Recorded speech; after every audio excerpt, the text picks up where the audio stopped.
So in the Bible, the ideas of heaven and earth are ways of talking about God's space and our space. So I understand our space really well. We live here. There's trees, rivers, mountains. But my understanding of God's space gets a little fuzzy. And what we do get in the Bible are images trying to help us grasp God's space, which is basically inconceivable to us. So these are two very different types of spaces. Yes, they're different in their nature, but here's what's really interesting is that in the Bible, these are not always separate spaces. So think of heaven and earth as like different dimensions that can overlap in the same exact space. So we talk a lot about going to heaven after we die, but this idea of heaven and earth overlapping, we don't talk a lot about that. Which is kind of crazy because the union of heaven and earth is what the story of the Bible is all about. How they were once fully united and then driven apart, and about how God is bringing them back together once again. So let's go back to the beginning, where heaven and earth, they're completely overlapping. Yeah, this is what the Bible's description of the Garden of Eden is all about. It's a place where God and humanity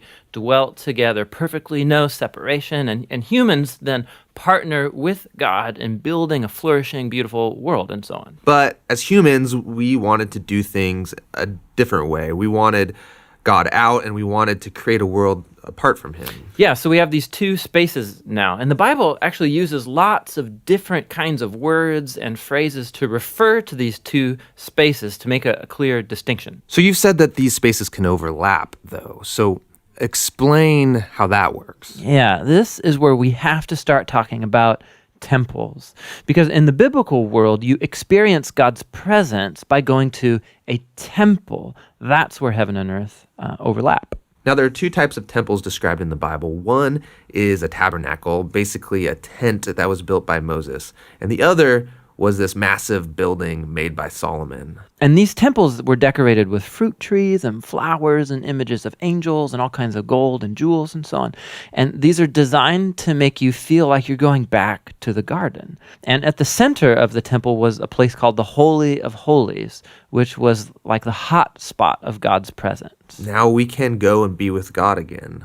But not so fast, because the temple also creates a problem. So God's space is full of his presence and goodness and justice and beauty, but human space is full of sin and injustice and the ugliness that results. So how do these spaces overlap if they're so different and they're in conflict with each other? This was resolved through animal sacrifice. Yeah, that's kind of weird. What do animal sacrifices have to do with this? Yeah, the idea is this. Animal sacrifices, somehow they absorb the sin when the animal dies in your place. And it creates a clean space, so to speak, where you are now free to enter into the temple and be in God's presence. Okay, so if I'm an Israelite and I live in Jerusalem, I might be able to be in God's presence. But you said the story of the Bible is all of heaven and earth reuniting. Right. So we have to keep going in the story where we come to Jesus in the New Testament. And in the Gospel of John, we hear this claim that God became human in Jesus and made his dwelling among us. Now, this word dwelling is really curious. It means he set up a tabernacle among us. And so what John is claiming right here is that Jesus is a temple. He is now the place where heaven and earth overlap. What's interesting about Jesus is that he isn't staying in this safe, clean space. He's running around hanging out with sinners. He's healing people of their sicknesses and forgiving people of their sins. He's basically creating little pockets of heaven where people can be in God's presence, but he's doing it out there in the middle of the world of sin and death. And he keeps telling everyone that the kingdom of heaven is at hand. And he even told his followers to pray regularly that God's kingdom come and that his will be done here on earth just as it is in heaven.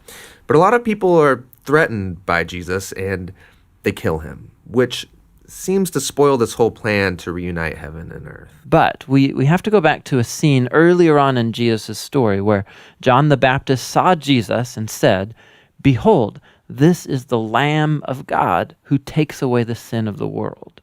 So Jesus isn't just talked about as being a temple, he's also talked about as being the temple sacrifice. Yeah, so the cross is now the place where Jesus absorbs sin to create a clean space that is not limited like animal sacrifices.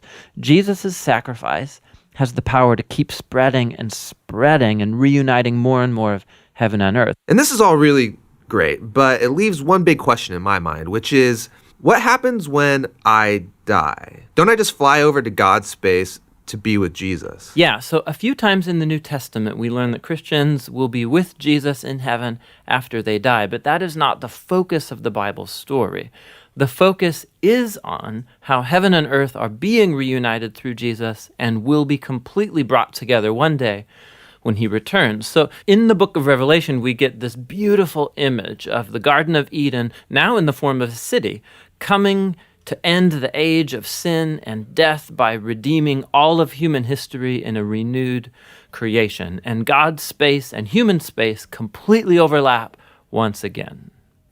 We believe the best way to understand the Bible is to look at its overall narrative. So we're going to do this by taking individual themes and tracing them throughout the storyline of the whole Bible. We also do this by making videos that focus on one book of the Bible, looking at the literary themes, the structure, and the design of that book. We are a nonprofit, and so we need your help in making more of these videos. Help us reach our next goal so we can keep making them. John has been making YouTube videos for a couple of years now through a few companies that he founded. Well, through two companies that he founded. You can also download full resolution versions of these videos, or like discussion guides and study guides, all that kind of stuff for free at jointhebibleproject.com.